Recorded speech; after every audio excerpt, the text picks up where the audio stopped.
Assalamualaikum warahmatullahi wabarakatuh. Kembali lagi di channel YouTube saya, Iis Purnamasari. Di sini saya akan membuat video pembelajaran yang berbasis teknologi informasi dan komunikasi. Sebelumnya saya akan memperkenalkan diri terlebih dahulu. Perkenalkan, nama saya Iis Purnamasari dari Universitas Muhammadiyah Surakarta, Program Studi Pendidikan Akuntansi. Di sini saya akan memberikan materi pembelajaran mengenai Bank Umum dan Bank Perkreditan Rakyat Universitas Muhammadiyah Surakarta yang disusun oleh Iis Purnamasari, NIM A2117005. Pasti kalian semua tidak asing dengan Bank Umum. Saya akan memberikan pengertian mengenai Bank Umum. Bank umum adalah bank yang melaksanakan kegiatan usaha secara komersial maupun berdasarkan prinsip syariah, yang kegiatan memberikan jasa dalam lalu lintas pembayaran. Menurut status bank umum dibagi menjadi dua, yaitu yang pertama, bank umum devisa.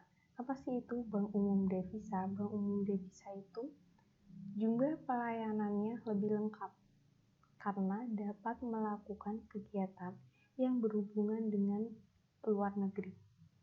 Yang kedua, bank umum non-devisa. Bank umum non-devisa itu kebalikannya dari bank umum devisa. Karena bank umum non-devisa tidak dapat melayani jasa yang berhubungan dengan luar negeri. Selanjutnya, kegiatan bank umum secara lengkap meliputi sebagai berikut. Yang pertama, menghimpun dana atau funding. Apa sih itu menghimpun dana? Menghimpun dana merupakan kegiatan membeli dana dari masyarakat. Kegiatan membeli dana dapat dilakukan dengan cara menawarkan berbagai jenis simpanan. Simpanan ini sering disebut sebagai rekening. Itu bisa meliputi yang pertama, simpanan giro atau demand deposit.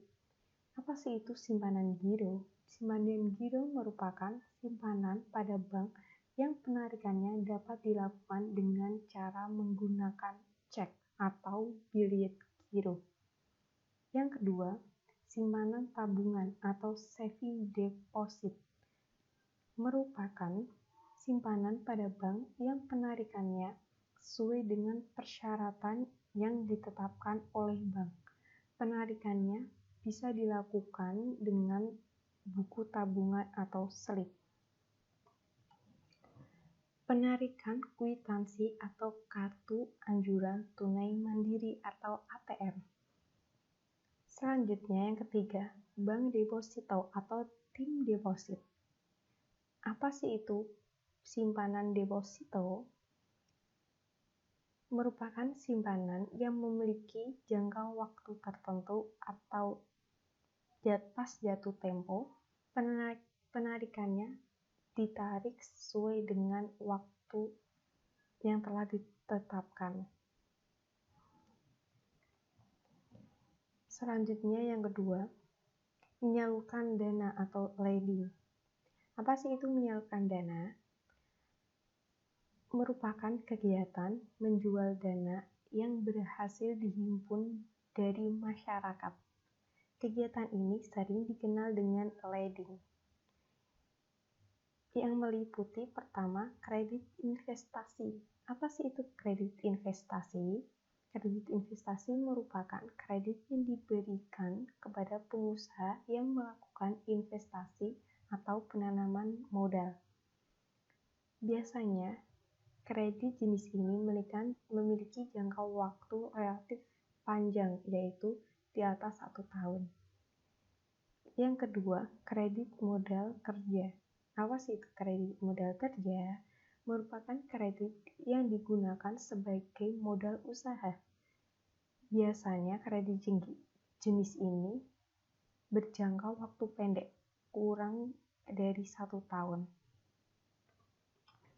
Yang ketiga, kredit perdagangan. Apa sih itu kredit perdagangan? Kredit perdagangan merupakan kredit yang diberikan kepada para pedagang dalam rangka untuk memperlancar atau memperluas kegiatan perdagangan. Yang keempat, kredit produktif.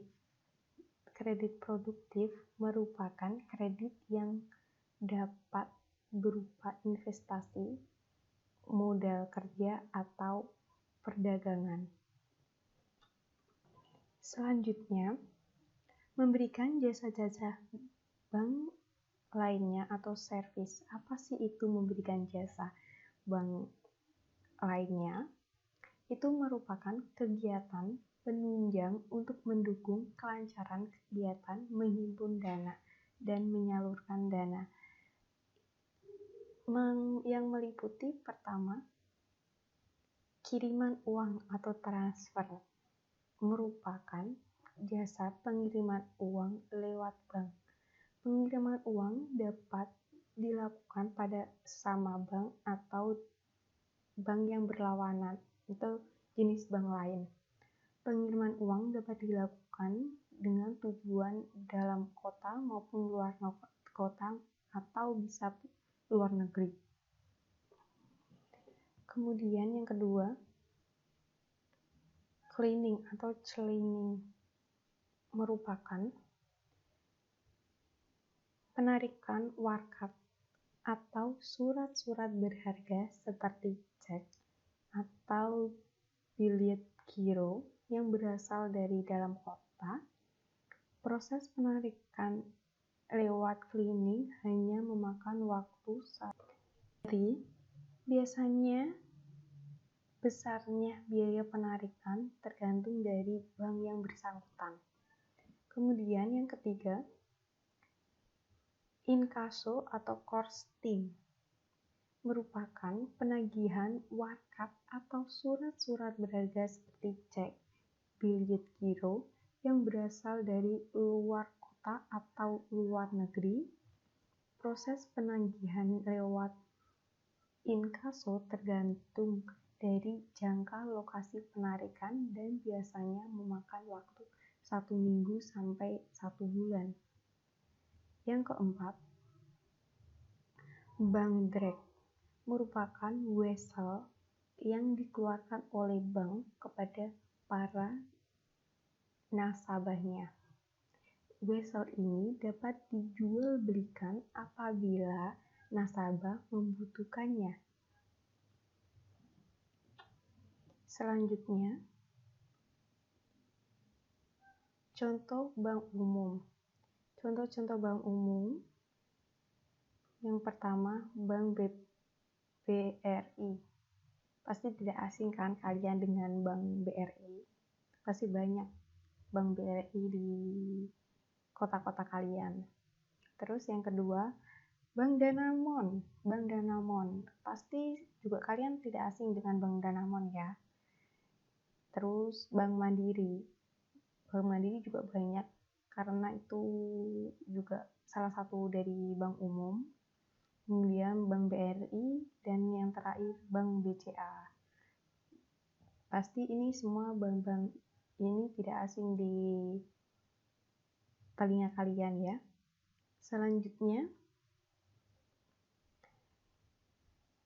kegiatan bank perkreditan rakyat. Kegiatan usaha BPR meliputi usaha untuk menghimpun dana dan menyalurkan dana dengan tujuan mendapatkan keuntungan yang diperoleh dari certificates atau pendapatan lain.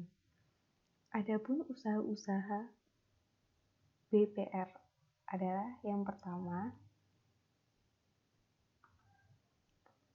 menghimpun dana dari masyarakat dalam bentuk simpanan berupa deposit, berjangka, tabungan, atau bentuk lainnya yang dipersamakan dengan itu. Yang kedua, memberikan kredit. Pasti Bank BPR itu pasti akan memberikan kredit kepada nasabahnya untuk menarik para nasabah untuk menjadi nasabahnya di BPR. Yang ketiga,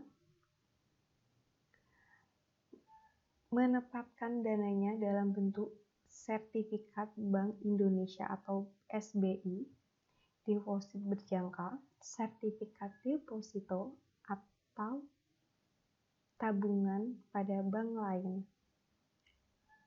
Kemudian, kegiatan usaha yang dilarang dilakukan oleh Bank Perkreditan Rakyat. Yang pertama, menerima simpanan berupa giro.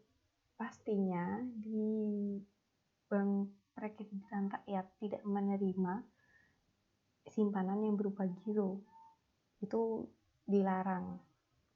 Yang kedua, melakukan kegiatan usaha dalam bentuk valuta asing.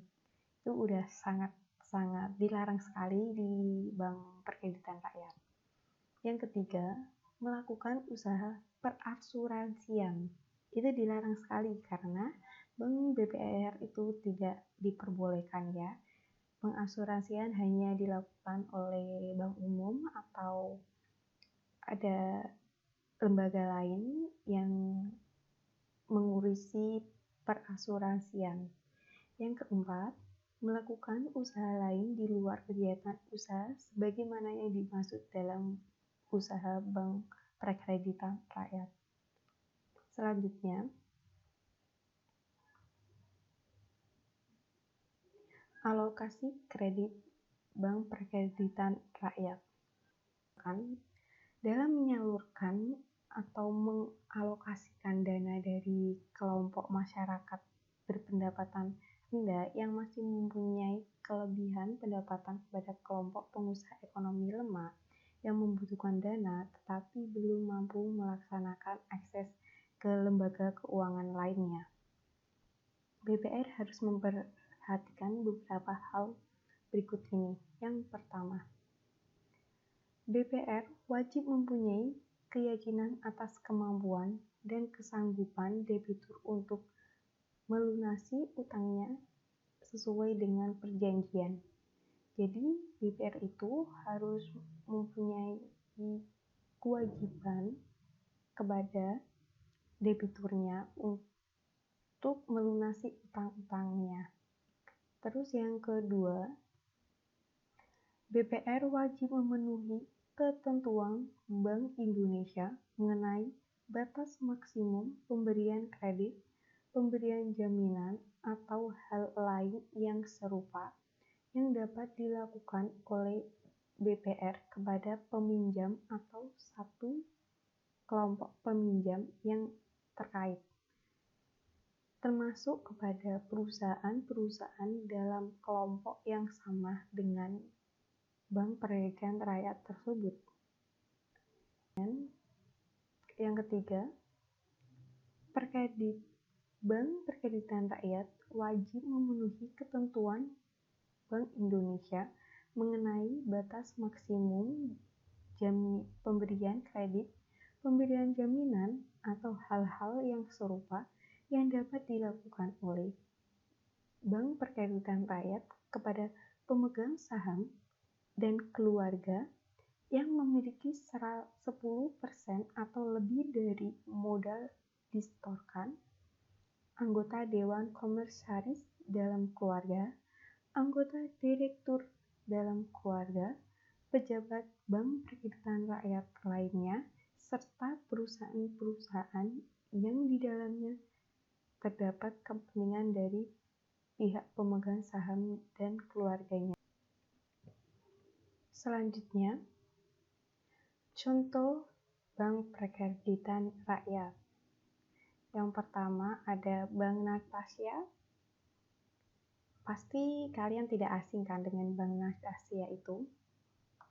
Yang kedua, Bank Perkreditan Rakyat Dana Agung Bakti. Yang ketiga, Bank Tate Udana. Itu sangat tidak asing banget di telinga ya. Selanjutnya, Bank Pegadaian Jaya Wijaya Mulya Santoso. Apalagi ini? Ini sangat tidak asing. Dan kemudian Bank Pegadaian Rakyat Supra itu pasti tidak asing di telinga kalian semua.